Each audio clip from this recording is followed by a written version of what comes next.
पश्चिम बंगाल के रंगापानी स्टेशन के पास हाल ही में हुए रेल हादसे ने पूरे देश को झकझोर कर रख दिया है।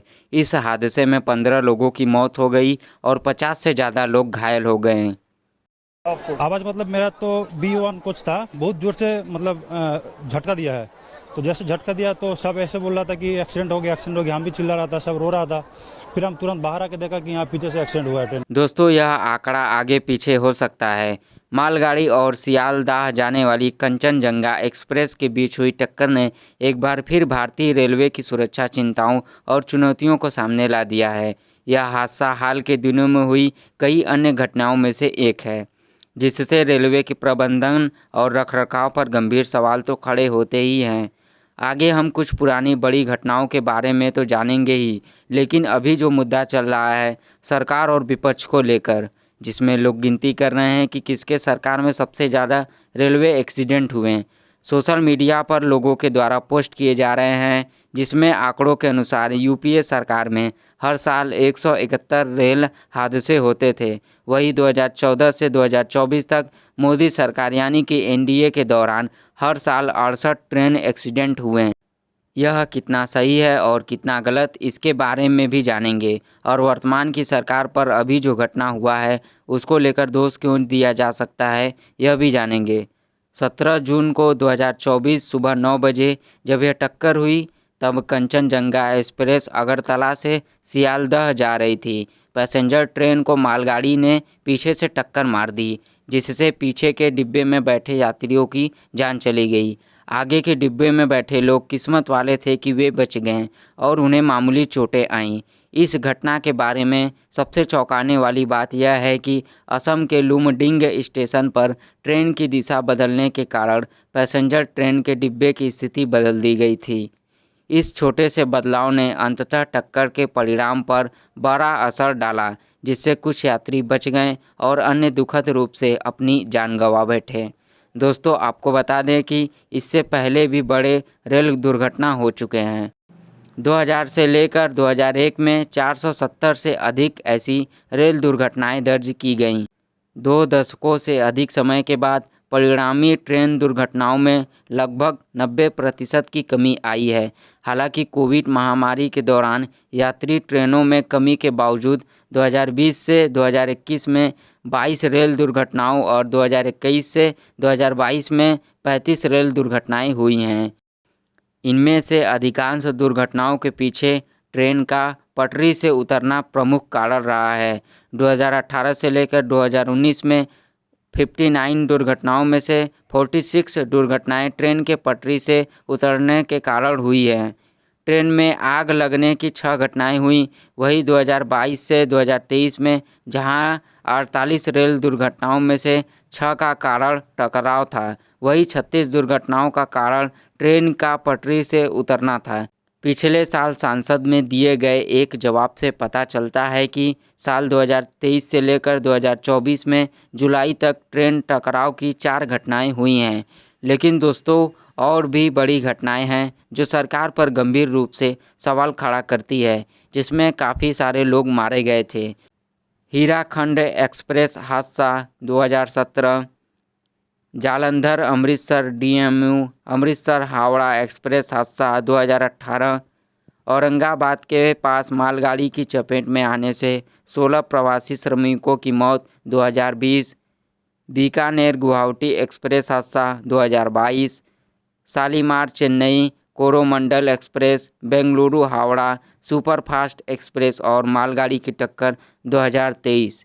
अगर इस हिसाब से देखा जाए तो लगभग लगातार बड़े हादसे हो रहे हैं। क्या सरकार इतनी योग्य नहीं है कि वह आम जनता की जान को सुरक्षित कर सके? क्योंकि दोस्तों, हमारा देश आगे बढ़ रहा है और टेक्नोलॉजी व अर्थव्यवस्था के मामले में हम तेज़ी से आगे बढ़ रहे हैं। ऐसे में रेल हादसा होना एक दुर्भाग्यपूर्ण है।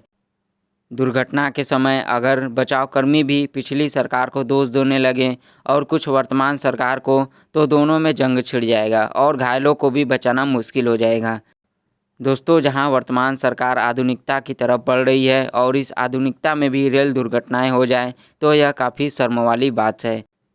कंचनजंगा रेल हादसे के बाद रेल मंत्री अश्विनी वैष्णव का कवच प्रणाली को समझाते हुए एक पुराना वीडियो वायरल हो रहा है, जिसमें वह बताते हैं कि कैसे रेल दुर्घटना को रोका जा सकता है। एक ऑटोमेटिक ट्रेन प्रोटेक्शन की टेक्नोलॉजी है। इसमें क्या होता है, मान लीजिए 2 ट्रेन्स हैं, दोनों ट्रेन्स अगर सेम ट्रैक पे अगर बाई चांस गलती से भी आ गई तो पास में आती है, उससे पहले पहले कवच उसमें ब्रेक लगा देगा और उनको रोक लेगा, तो एक्सीडेंट नहीं होएगा। हालांकि अधिकारियों ने कहा कि सिस्टम को अभी भी अधिकांश रेल नेटवर्क में स्थापित किया जाना बाकी है। आपको बता दें कि पश्चिम बंगाल के रंगापानी स्टेशन के पास जहां पर यह दुर्घटना हुई, वहां पर कवच प्रणाली अभी भी नहीं लगाया गया है, इसलिए यह दुर्घटना हुई। वर्तमान में कवच 1500 किलोमीटर से अधिक ट्रैक पर मौजूद है। केंद्र ने 2022 से 2023 के दौरान कवच के तहत 2000 किलोमीटर रेल नेटवर्क कवर करने की योजना बनाई थी और लगभग 34,000 किलोमीटर रेल नेटवर्क को कवर करने का लक्ष्य है। वही Indian railway system 1 lakh kilometre से लंबा है।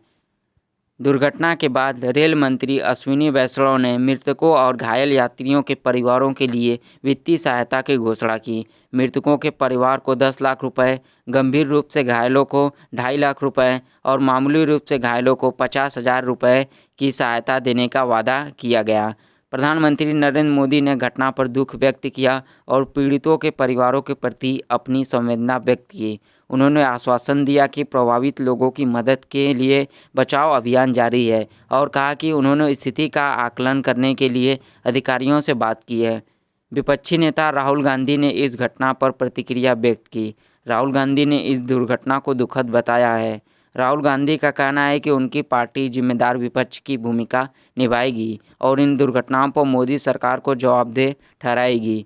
राहुल गांधी ने कहा, कांग्रेस कार्यकर्ताओं से अनुरोध है कि वे राहत और बचाव प्रयासों में हर संभव सहायता प्रदान करें।